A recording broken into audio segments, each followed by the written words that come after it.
전산업 생산은 광공업과 서비스업 등의 생산이 줄면서 감소로 전환되었습니다.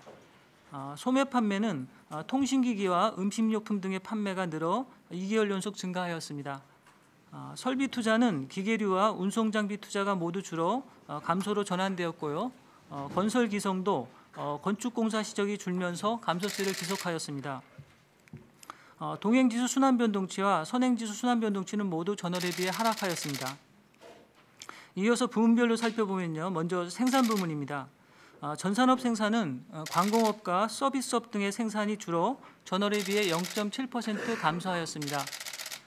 전년 동월 대비로 보면요. 서비스업과 광공업 등의 생산이 늘어 0.2% 증가하였습니다. 광공업 생산입니다.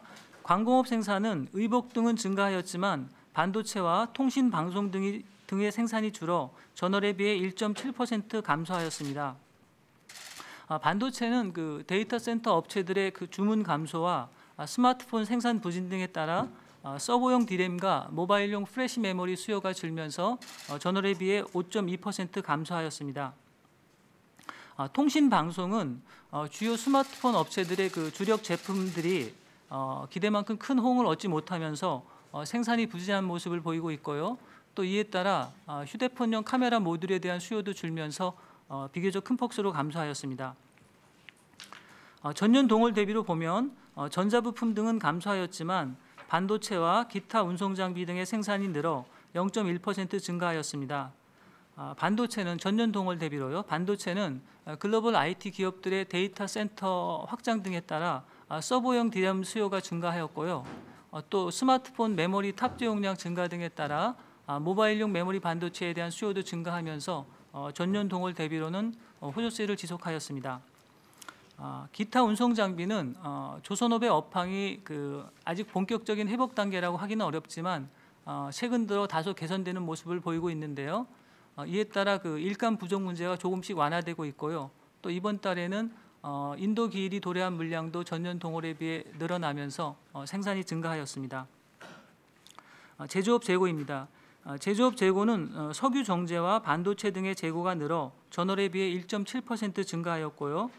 전년 동월에 비해서는 화학 제품과 자동차 등의 재고가 늘어 5.9% 증가하였습니다. 제조업 평균 가동률입니다. 생산이 활발한 모습을 보이지 못하면서 제조업 평균 가동률은 72.7%로 전월에 비해 1.1%포인트 하락하였습니다. 반도체와 자동차 등의 생산 감소에 주로 기인한 것으로 나타나고 있습니다. 다음으로 서비스업 부문입니다. 서비스업 생산은 도소매 등은 증가하였지만 금융보험과 부동산 등이 줄어 전월에 비해 0.2% 감소하였습니다. 금융보험은 외환거래이익 등을 중심으로 시중은행의 영업수익이 감소하였고요. 또 주식거래 대금도 줄면서 전월에 비해 3.5% 감소하였습니다. 부동산은 주택 매매 거래와 전월세 거래가 모두 줄면서 부동산 관련 서비스업 등을 중심으로 감소하였습니다. 전년 동월 대비로 보면 정보통신 등은 감소하였지만 보건사회복지와 운수창고 등이 늘어 1.0% 증가하였습니다. 보건사회복지는 건강보험의 보장 범위 확대 및 강화 등에 따라 병원과 의원의 진료비 청구액이 늘면서 호조를 보였습니다. 운수창고는 외국인 관광객이 증가하면서 항공, 여객, 운송업이 호조를 보였고요. 또 날씨가 좀 풀리면서 유동인구가 늘어서 육상 여객과 철도 운송업도 증가하였습니다. 다음으로 소비 부문입니다. 소매 판매는 의복 등 준내구재는 감소하였지만 통신기기 등 내구재와 음식료품 등 비내구재 판매가 늘어 전월에 비해 0.5% 증가하였습니다. 통신기기는 신제품이 출시되었고요. 또 지난달 부진에 따른 기저효과도 작용하면서 판매가 증가하였습니다. 음식료품은 지난달에 가공식품 이물질 논란 등으로 판매가 부진했는데요. 이번 달에는 이에 대한 기저효과가 작용하였고요. 또 농축수산물 가격도 안정되면서 판매가 증가한 것으로 보고 있습니다. 전년 동월 대비로 보면 화장품 등 비내구재, 오락취미, 경기용품 등 준내구재, 그리고 가전제품 등 내구재 판매가 모두 늘어 1.0% 증가하였습니다. 화장품은 그 중국인 관광객 증가 등에 따라 면세점 등을 중심으로 판매가 증가하였고요. 또 미세먼지 빈발 등에 따라 그 기능성 제품에 대한 수요도 증가하면서 호조를 보였습니다.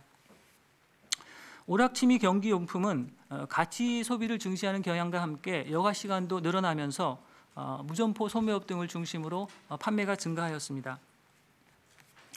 소매업태별로 보면요, 전년 동월 대비 기준입니다. 전문 소매점, 대형마트, 백화점, 슈퍼마켓 및 잡화점은 감소하였지만 무점포 소매, 면세점, 승용차 및 연료 소매점, 그리고 편의점 등은 증가하였습니다. 다음으로 투자 부문입니다. 설비 투자는 특수산업용 기계 등 기계류와 자동차 등 운송장비 투자가 모두 줄어 전월에 비해 5.1% 감소하였습니다. 전년 동월 대비로 보면 항공기 등 운송장비 투자는 증가하였지만 특수산업용 기계 등 기계류 투자가 줄어 10.0% 감소하였습니다. 국내 기계 수주입니다. 국내 기계 수주는 민간과 공공부문의 발주가 모두 줄어 전년 동월에 비해 21.0% 감소하였습니다. 웨이퍼 가공 장비, 내비게이션 그리고 원자로 등에 대한 주문이 전년 동월에 비해 많이 감소하였습니다. 건설 기성입니다. 건설 기성은 토목공사는 증가하였지만 건축공사 실적이 줄어 전월에 비해 0.9% 감소하였습니다. 최근 그 신규 주택을 중심으로 주택 수주가 부진한 모습을 보이고 있고요. 또 그 사무실 등 비주거용 건물에 대한 수주도 미약한 모습을 보이고 있는데요. 이에 따라서 주거용과 비주거용 건축공사 실적이 모두 줄면서 감소세를 지속하였습니다. 전년 동월 대비로 보면 건축과 토목공사 실적이 모두 줄어 10.6% 감소하였습니다. 건설 수주입니다. 건설 수주는 주택 중 건축공사와 토지 조성, 기계 설치 등 토목공사 수주가 모두 줄어 전년 동월에 비해 3.3% 감소하였습니다. 다음으로 경기 부문을 보면요, 동행지수 순환 변동치는 비농림업 취업자 수 등은 증가하였지만 광공업 생산지수와 건설 기성액 등이 감소하면서 전월에 비해 0.2포인트 하락하였습니다. 선행지수 순환 변동치는 기계류 내수출하 지수 등은 증가하였지만 코스피 지수와 소비자 기대 지수 등이 감소하면서 전월에 비해 0.2포인트 하락하였습니다. 2018년 11월 산업활동 동향을 잠깐 요약해 보면요. 먼저 생산 쪽을 보면 광공업 생산과 서비스업 생산이 감소하면서 전체 생산이 다시 감소로 전환되었습니다. 다음으로 지출 쪽을 보면 소매 판매는 증가하였지만 설비 투자와 건설 기성이 감소하면서 지출 쪽도 전월에 비해 다소 부진한 모습을 보였습니다. 종합하면은 소매 판매를 제외한 대부분의 주요 지표들이 감소하면서 전체적으로 전월에 비해 다소 위축된 모습을 보였다고 요약할 수 있을 것 같습니다.